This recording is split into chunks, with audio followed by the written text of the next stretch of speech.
اس پر ایک بہت خوبصورت گفتگو مجھے یاد آتی ہے کہ ہماری جماعت کے ایک بہت بڑے بزرگ اور عظیم عالم دین جنہیں دنیا حضور مجاہد ملت کے نام سے جانتی ہے، جب آپ حج کے لیے تشریف لے گئے تو اس وقت چونکہ ہمارے اہل حق علماء اہل سنت جب سے وہاں پر سعودیوں کی حکومت ہوئی ہے اس وقت سے اب تک کے ہمارے علماء اہل سنت ان کی ابتدا میں نماز نہیں پڑھتے، تو حضور مجاہد ملت تشریف لے گئے تو انہوں نے امام حرم کے پیچھے نماز نہیں پڑھی۔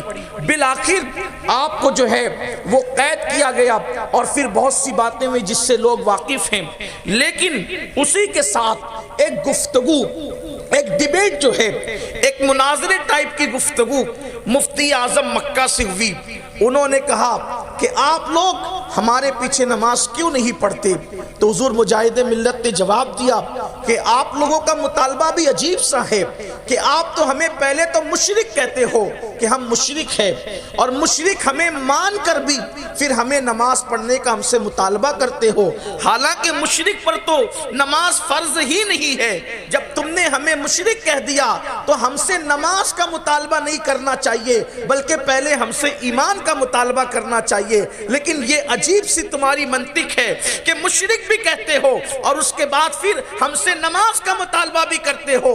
بہرحال بات پھر یہاں پہنچی کہ تم ہمیں مشرک کیوں کہتے ہو؟ وہ بہت بڑی گفتگو ہے، میں اس سب کی طرف نہیں جاتا، لیکن میرے عنوان سے جو ٹچ گفتگو ہے وہ اس کی طرف کہ تم ہمیں مشرک کیوں کہتے ہو؟ تو اس نے کہا، انہوں نے کہا، یہ بات کہی انہوں نے کہ ہم آپ کو مشرک اس لیے کہتے ہیں کہ تم لوگ جو ہے انبیاء کو، اولیاء کو اللہ کی بارگاہ میں وسیلہ بناتے ہو، اس لیے ہم تمہیں مشرک کہتے ہیں۔ حضور مجاہد ملت نے فرمایا، اچھا ہم انبیاء اولیاء کو وسیلہ بنائیں تو مشرک ہو جائیں، تو آپ کے نزدیک اس کی تفسیر کیا ہے؟ تو انہوں نے کہا کہ ہمارے نزدیک یہ ہے جو آپ کے نزدیک بھی ہے کہ عمل اللہ کی بارگاہ میں وسیلہ ہے، اور ہم لوگ پھر یہاں پر آپ سے اختلاف کر بیٹھتے ہیں کہ شخصیات وسیلہ نہیں۔ حضور مجاہد ملت کو موقع ملا اپنی گفتگو رکھنے کا، اس لیے کہ بات وہی ہے جو سلیقے سے رکھی جائے۔ حضور مجاہد ملت نے فرمایا ٹھیک ہے، ہم دونوں قول مانتے ہیں،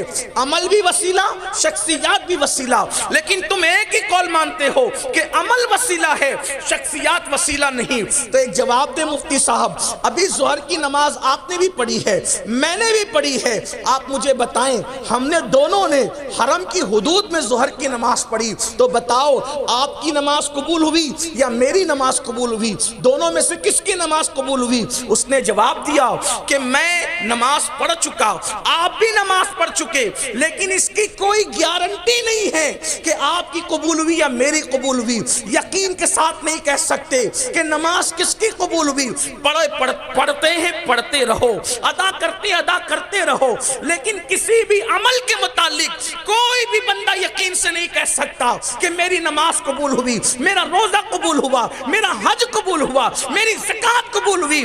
اللہ تبارک و تعالیٰ بے نیاز ہے، چاہے تو قبول کرے چاہے تو رد کرے۔ اس کو مفتی صاحب، اس کو حضور مجاہد ملت نے فرمایا، یہی بات ہے نا کہ تم یہ بات مانتے ہو کہ جو عبادت کی جاتی ہے وہ ڈاؤٹ فل ہے، مشکوک ہے قبولیت کے اعتبار سے۔ اللہ اکبر۔ تو پھر حضور مجاہد ملت نے فرمایا، کیا رسول اللہ کی ذات بھی ڈاؤٹ فل ہے؟ کیا رسول پاک کی ذات بھی ڈاؤٹ فل ہے؟ حضور مقبول ہے کہ نہیں ہے؟ تو مفتی اعظم مکہ کو کہنا پڑا، نہیں، کوئی اس بات کا انکار کر ہی نہیں سکتا کہ حضور کی شخصیت مقبولیت کے اعتبار سے ڈاؤٹ فل ہے، بلکہ یقین ہے کہ حضور قبول ہی ہے، حضور مقبول ہی ہے۔ حضور مجاہد ملت نے پھر کہا، تو یہ دیکھو کہ تم جس کو وسیلہ بناتے ہو وہ مشکوک ہے اور ڈاؤٹ فل ہے، اور ہم جس کو وسیلہ بناتے ہیں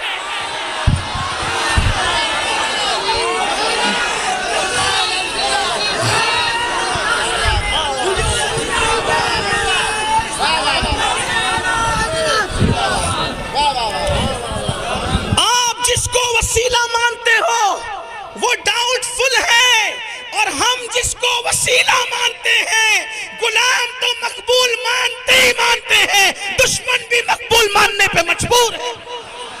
تو اللہ کا اعلان ہے وَابْتَغُوا إِلَيْهِ الْوَسِيلَةَ، اللہ تک پہنچنے کے لیے وسیلہ تلاش کرو. اب وسیلہ ڈھونڈنے نکلو. جس کا وسیلہ جتنا پاورفل ہوگا، جس کا وسیلہ جتنا مضبوط ہوگا، اللہ تک اس کی رسائی اتنی جلدی ہو جائے گی. اب اپنا وسیلہ دیکھ